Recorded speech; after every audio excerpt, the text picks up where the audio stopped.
Have you ever stood at the edge of something so deep, so dark, that it felt like you were staring into forever? That S, the feeling at the heart of one of America's most unnerving legends, the story of Mel's Hole.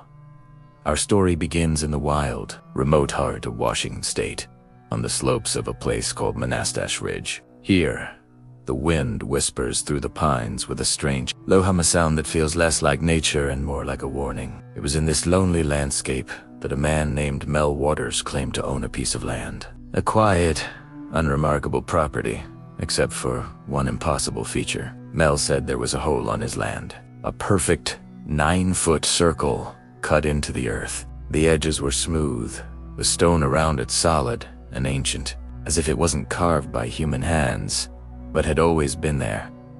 At first, he thought it was just an old, forgotten well. So, he dropped a rock into it and waited for the sound of it hitting the bottom.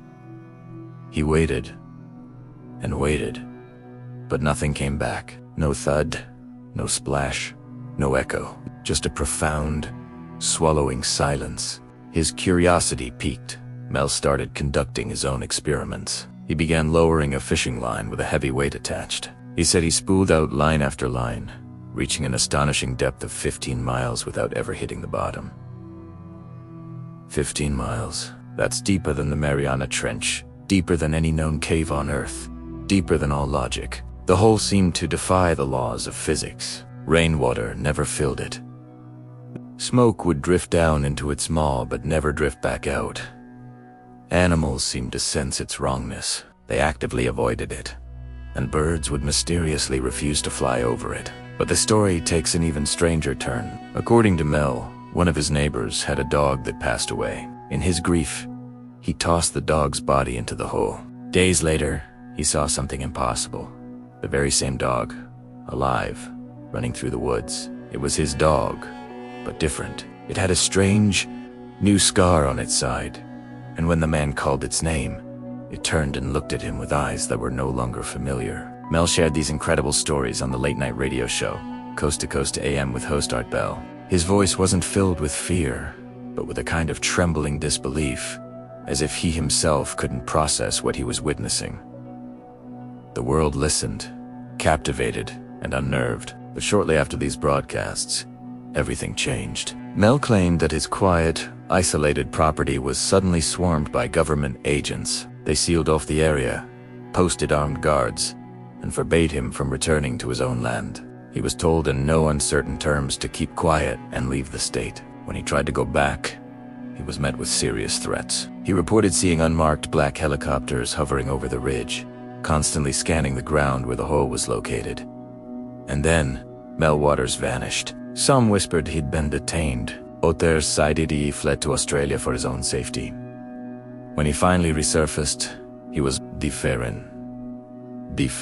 His story had become fragmented, his memories hazy, as if someone or something had deliberately forced him to forget. Ever since, countless people have tried to find Mel's Hole.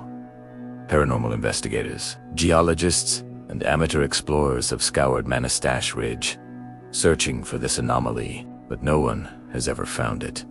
The coordinates Mel once gave on the radio now lead to nowhere, as if the land itself has been scrubbed from the maps. Some theories suggest the government covered it over, burying it under tons of concrete. Others whisper a more chilling possibility, that the hole isn't a fixed location, that each MOBA is shifting through time and space, appearing and disappearing as it pleases. Those who have gone looking for it report unsettling experiences. Their radios fill with static, their compasses spin wildly, useless. Many describe a heavy, oppressive pressure in the air, and the unshakable feeling of being watched. Skeptics, of course, dismiss it all as a campfire story, a piece of radio folklore born from paranoia. But the people who have actually been to that ridge, who have felt that unnatural silence, they don't laugh. They talk about a quiet so absolute, it feels like sound itself is afraid to go near the edge. What if Mel's Hole isn't just a geological oddity? What if it's something more? A doorway to another dimension, a wound in the fabric of our reality, an opening to a place we are not meant to see. In one of his last calls, Mel described his most terrifying experiment. He lowered a line with a weight that carried a thermometer and a recording device. Near the surface, the temperature was normal, but as the device descended, it grew colder and colder, dropping far below freezing. And then, the recorder picked up a faint, rhythmic hum, a sound like a machine, or voices like something alive, deep in the crushing dark. He immediately pulled the line up. He said he felt sick afterward, dizzy and disoriented, and his electronic equipment was completely burned out. The line itself came back frayed and blackened, as if it had been scorched by an intense, unknown heat. No one knows for sure what Mel Waters found, or if he truly found anything at all. But his story endures because it taps into a primal fear. We all share the fear of what lies just beneath our feet, the fear of the abyss that stares back. We live our lives on the assumption that the ground is solid, that a world of rock and soil is all that's there. But what if it isn't? What if there are places where reality becomes thin, where the rules of our world no longer apply, and something else is waiting in the dark?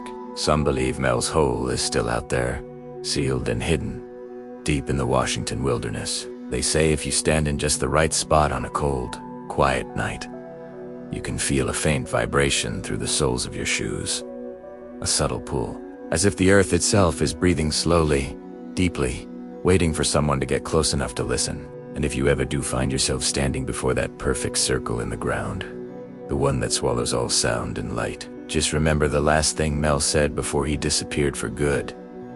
The hole is beyond just a hole.